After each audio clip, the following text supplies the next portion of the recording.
Welcome to our 2025 Dashboard 101 presentation from the Accountability Development and Policy Analysis Unit here at the California Department of Education. My name is Sarah Marole, and I will be co-presenting with Catherine Morrissey for this Dashboard 101 presentation. Today's session will be covering a top-level review of the dashboard and what changes to expect in 2025. For the 2025 California School Dashboard, the California Department of Education is releasing a series of on-demand sessions, which will be short, accessible videos, which can be accessed anytime, covering each of the state indicators in more detail, as well as some other important topics. Today's Dashboard 101 topics will include an overview of the California School Dashboard, which we will refer to as the dashboard from here on out. Next, we will move on to the 2025 dashboard and what's new. In 2025, we have science taking form with status, change, and colors, some changes to the graduation rate and college career indicators, and more on growth. Then we will finish with some information on resources on the dashboard, a few frequently asked questions or FAQs, and finally, how to go about contacting or reaching us with any and all of your dashboard questions. Here's Catherine to take us through the overview of the dashboard. Thank you, Sarah. We're going to start with an overview of the dashboard. The California School Dashboard is an online tool designed to help communities across the state access important information about transitional kindergarten through grade 12. The dashboard reports how districts and schools are performing on multiple state and local measures that make up California's accountability system. The purpose of the dashboard is to see how local educational agencies, or LEAs, and schools are performing under California's school accountability system and help communities across the state access important information about students in transitional kindergarten through 12th grade. The results are used to identify strengths and areas for improvements and help ensure that the needs of all students are met. Results are presented for districts, schools, and defined student groups. For example, racial ethnic groups, low income, English learners, long-term English learners, homeless, foster youth, and students with disabilities. So where does the data for the dashboard come from? Dashboard reporting comes from a few different sources. Specifically, it comes from California Longitudinal Pupil Achievement Data System, or CalPADS, data collection throughout the year, as well as the CalPADS Operational Data Store, or ODS. These are the main sources of data for our state indicators. Additionally, information is provided about student performance on annual assessments. For example, standardized test scores are provided by Educational Testing Services, or ETS, for the Smarter Balanced assessments in English Language Arts, mathematics, and science. And finally, we gather additional student-level data submissions, particularly for the College Career Indicator, which use several outside student-level data sources. For more information about all of the data sources used on the dashboard, be sure to check out the handbook on our website and linked in the note-taking guide. Now, how do we use the dashboard? Well, first and foremost, the dashboard is used to promote continuous improvement for all student groups across all indicators. But it has other uses, including for awards from the California Department of Education and additional distinctions from the state, such as Blue Ribbon Schools and our Distinguished Schools program. The dashboard is also used to make support determinations for both our state and local accountability systems. Both local and state indicator data are used to determine which LEAs are eligible for differentiated assistance under the Local Control Funding Formula, or LCFF. State indicator data are also used to determine which schools are eligible for support under the Every Student Succeeds Act, or ESSA. For more information on support determinations, please review the resources in the note-taking guide. What information does the dashboard include? The dashboard is made up of easy-to-use reports that show LEA or school performance on state and local indicators. Those multiple state and local indicators make up California's accountability system. The dashboard also shares data used for informational purposes only. The dashboard state indicators are the academic indicators, which include English Language Arts and Literacy, or ELA, and mathematics. The English Learner Progress Indicator, or ELPI, Chronic Absenteeism Indicator, Graduation Rate Indicator, Suspension Rate Indicator, the College/Career Indicator, or CCI, and Science, which now includes status, change, and color, and will be reported for informational purposes only. We also include local indicators on the dashboard. These are basic conditions of learning, implementation of state academic standards, parent involvement and family engagement, school climate as measured by local climate survey, and access to a broad course of study. The final two local indicators, coordination of services for expelled students and coordination of services for foster youth, are reported only for County Offices of Education or COEs. The dashboard is full of information. Some of it is used for accountability purposes, while some of it is used for informational purposes only. Some of the information you may see on the dashboard that is for information purposes only include disaggregated English learner academic performance, including current English learners, recently reclassified English learners, and English-only students, growth data for ELA and math, the science indicator, and the Dashboard Alternative School Status, or DAS, one-year graduation rate. And finally, the dashboard reports information on 14 different student groups. Race ethnicity student groups include African American, American Indian or Alaska Native, Asian, Filipino, Hispanic, Native Hawaiian or Pacific Islander, white, or two or more races. The program student groups include English learners, long-term English learners, foster youth, homeless, socioeconomically disadvantaged, and students with disabilities. Now, back to Sarah for additional information on the state indicators. Thank you, Catherine. As mentioned earlier, the dashboard features 7 state indicators that provide important information on how schools are serving their students. Let's cover each of the indicators one by one. First up is the academic indicator, which includes English Language Arts, or ELA, and mathematics. It is based on students' average distance from standard, or DFS, on the Smarter Balanced Summative Assessments and California Alternate Assessments, sometimes referred to as the CAAs, for English Language Arts and Mathematics. These assessments are taken in grades 3 through 8 and grade 11. Next is the English Learner Progress Indicator, or the ELPI, which looks at the progress made by current English learner students towards achieving English language proficiency on the Summative English Language Proficiency Assessments for California, or the LPAC, and the Summative Alternate LPAC. The ELPI reports the progress made for English learner students in grades 1 through 12. Unlike the other state indicators, which include all 14 student groups, the ELPI only reports data for 2 student groups, the English learners and the long-term English learners. Next up, we have the Chronic Absenteeism Indicator. It represents the percentage of students who were chronically absent, which is defined as being absent for 10% or more of the instructional days students were expected to attend, and is reported for students in transitional kindergarten through grade 8. For most state indicators, the desired outcome is to have a high percentage of performance in the current year. However, for the chronic absenteeism indicator, the desired outcome is reversed, and the goal is to achieve a low chronic absenteeism rate. The suspension rate indicator shows the percentage of students who have a total combined suspension length of at least 1 full day in transitional kindergarten through grade 12.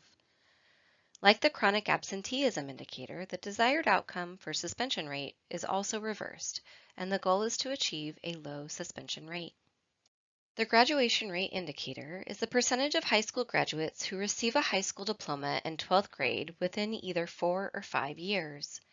New for the 2025 dashboard, students who earned a diploma in accordance with California Education Code, sections 51225.31, and 51225.32 will count towards a school or LEA's graduation rate on the California School Dashboard.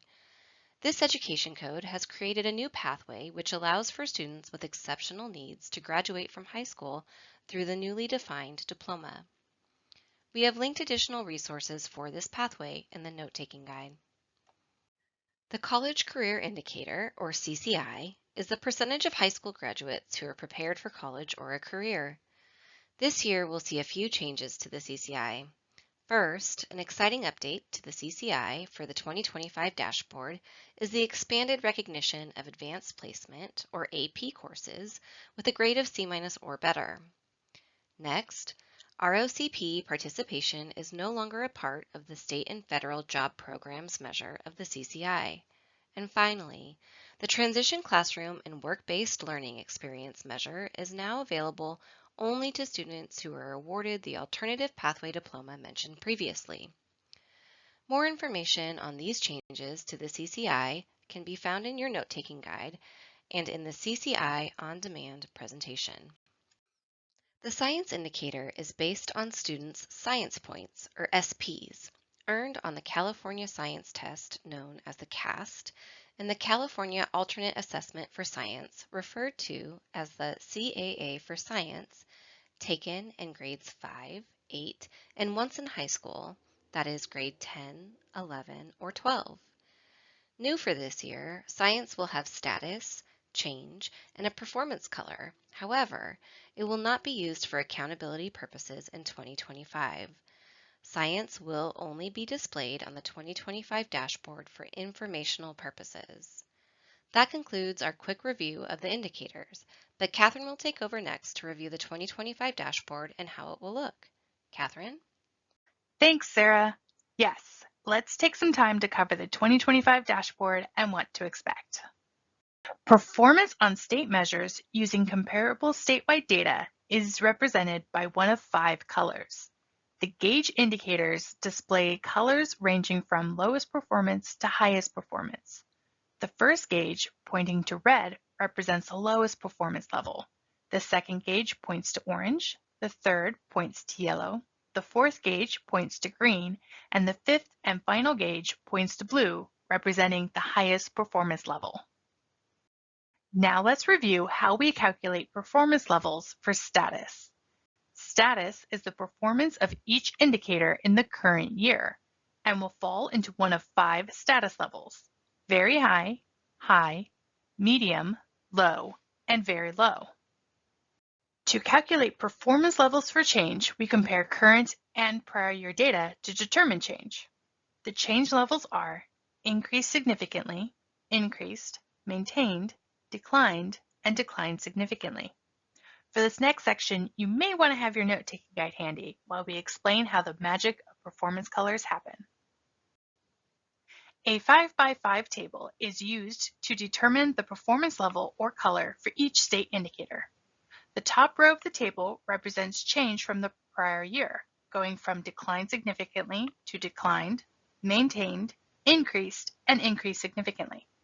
The first column represents the status in the current year, going from very high to high, medium, low, and very low. The intersection of status and change is used to determine the final performance level or color for an LEA, school, or student group.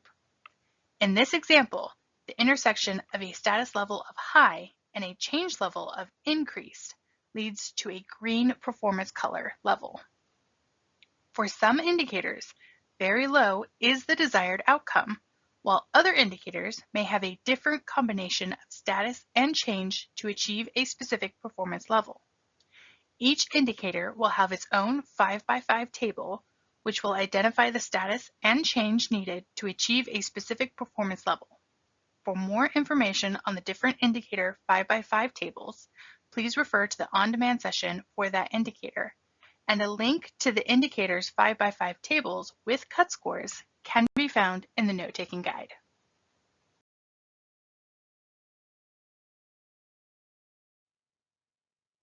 Select LEAs in schools with small populations are more susceptible to large swings in results from year to year. To account for this, a 3x5 table is applied when the n size or denominator is less than 150 at the LEA, school, or student group levels. The 3x5 tables remove both the increase significantly and decline significantly change levels from the performance level determinations. Small student populations will receive the 3x5 tables for the graduation rate, suspension rate, chronic absenteeism, and college/career indicators. The top row of the table still represents change from the prior year, declined, maintained, and increased. The first column still represents status in the current year and remains unchanged from the 5x5 table, with the statuses of very high, high, medium, low, and very low. The intersection of the status level and the change level is used to determine the final performance level or color for an LEA school or student group. In this example, the intersection of a status of high and a change level of increased represents a green performance color. As a reminder, these 3x5 tables are only used when the N size is less than 150 at the LEA, school, or student group levels for the graduation rate, suspension rate, chronic absenteeism, and college/career indicators. For more information on the 3x5 tables, please refer to the on-demand sessions for those indicators. So how does all of this look on the dashboard? Well, a dashboard card will be the first level of information available to schools and LEAs on the dashboard. Each indicator card will have a colored banner across the top of the card, as well as the performance level or color in the form of a gauge and the color written out. In this example, the gauge is pointed to green. There is also an option to select the all student group or compare it to the state student group results. Additionally, we see the current year graduation rate status is 93.9%. The card also indicates whether the status changed from the prior year, and this card shows it maintained by 0.7 percentage points from the previous year. The equity report at the bottom of the card indicates the number of student groups in each of the performance levels or colors for a particular school or LEA. Here we see there is one student group in red, 3 in orange, 1 in yellow, 5 in green, and 2 in blue. And at the very bottom of the card, there's a link to view more details, which takes you to specific student group information and trends in data over time as available. We get a lot of questions about who receives a performance level or color. The answer will vary depending on if it's a school or LEA. Schools will receive a performance color if the current and prior year have at least 30 or more students in the denominator at the all student level, as well as the student group level. LEAs will receive a performance color if they have at least 30 or more students in the denominator in the current and prior year at the all student level. Additionally, an LEA will receive a performance color at the student group level for homeless, foster youth, and long-term English learners if they have at least 15 or more students in the denominator for the current and prior year. And they will receive a performance color for all other student groups if they have at least 30 or more students in the denominator in the current and prior year. When a school or LEA does not receive a performance color, the dashboard card will look a little different. If an LEA school or student group has a small denominator between 11 to 29 students in the current or prior year, then only the indicator status and change is reported on the dashboard. The exception to this is the homeless, foster youth, and long-term English learner student groups at the LEA level, which only require 15 or more students in the current and prior year to receive performance colors. For those student groups, small denominators between 11 to 14 students in the current or prior year will have only the indicator status and change reported on the dashboard card. This dashboard card for the Asian student group displays no performance color with a grayed out gauge and a graduation rate of 93.8%. It also reports an increase of 9.5 percentage points from the prior year. The number of students, or the N size, is 16. And a very small denominator, fewer than 11 students in the current or prior year, will have no data reported on the dashboard card to protect students' privacy. This dashboard card for the foster youth student group displays no performance color with a grayed out gauge, and no current or prior year data is reported. The number of students, or the N size, is 2. Next, we want to clarify a rule about charter schools that's unique to the dashboard. Since charter schools are treated as LEAs under the Local Control Funding Formula, or LCFF, their data are not included in their authoriser's dashboard report. This includes both direct and locally funded charters. And finally, we want to talk about the District of Special Education Accountability, or DSEA. The DSEA rule is applied to all available state indicators for students with disabilities who receive special education services at another district or county office of education. These students will be sent back to the District of Residence, or DSEA, and included in the DSEA's dashboard. For example, the district where a student geographically resides is held accountable for the student's graduation outcomes, and that data is included in the district of residence's graduation rate indicator. Please note, this rule applies only to LEAs. All schools, including charter schools, are held accountable for students with disabilities. This rule has been applied since 2017 for the academic measures, and the 2020 reporting of the graduation rate and CCI data on the CDE School Dashboard Additional Reports website. It was applied for all indicators starting on the 2022 dashboard and will continue for the 2025 dashboard and beyond. For more information, refer to the District of Special Education Accountability Rule for Students with Disabilities flyer on the Dashboard Communications Toolkit webpage. Now, back to Sarah to talk about local indicators. Thanks, Catherine. Yes, as promised, our next section covers the local indicators and how they are incorporated into the dashboard. The local indicators are based on a set of performance standards being met and then receiving the appropriate performance rating. For the performance standards, the State Board of Education, or SBE, has approved the following performance standards for each of the local indicators. First, annually measure its progress in meeting the requirements of the specific LCFF priority. Then, report the results as part of a non-consent item at the same public meeting of the local governing board or body at which the local control and accountability plan is adopted. The presentation to the board must occur on or before July 1st. Finally, report results to the public through the dashboard utilizing the SBE-adopted self-reflection tools for each local indicator. When LEAs report results to the public through the dashboard, the LEA will also enter the date that the local indicators were presented to the LEA's local governing board. For each local indicator, there are a possibility of 3 different performance ratings available on the dashboard. An LEA that meets all 3 of the SBE approved performance standards for a local indicator will receive a performance rating of MET for that local indicator on the dashboard. An LEA that does not meet all 3 of the SBE approved performance standards for a local indicator will receive a performance rating of not met for that local indicator in the dashboard. An LEA that does not meet all 3 of the SBE approved performance standards for a local indicator for 2 or more consecutive years will receive a performance rating of not met for 2 or more years for that local indicator in the dashboard. And that's it. There are 5 local indicators for all LEAs and 2 extra local indicators that apply to county offices of education only. I'll pass it back to Catherine now to talk about additional dashboard resources. Thanks, Sarah.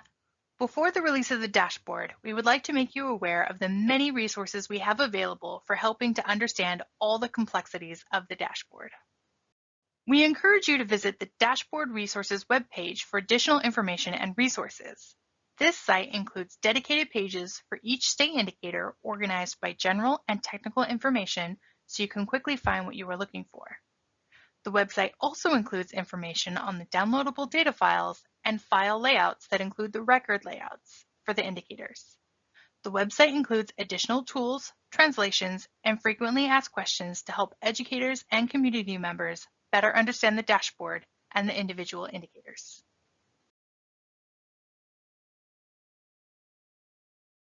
Just like in 2024, we have created the new 2025 Dashboard Toolkit, which includes flyers for multiple audiences, helpful on-demand sessions for all the state indicators and important topics, such as this one, frequently asked questions, and more.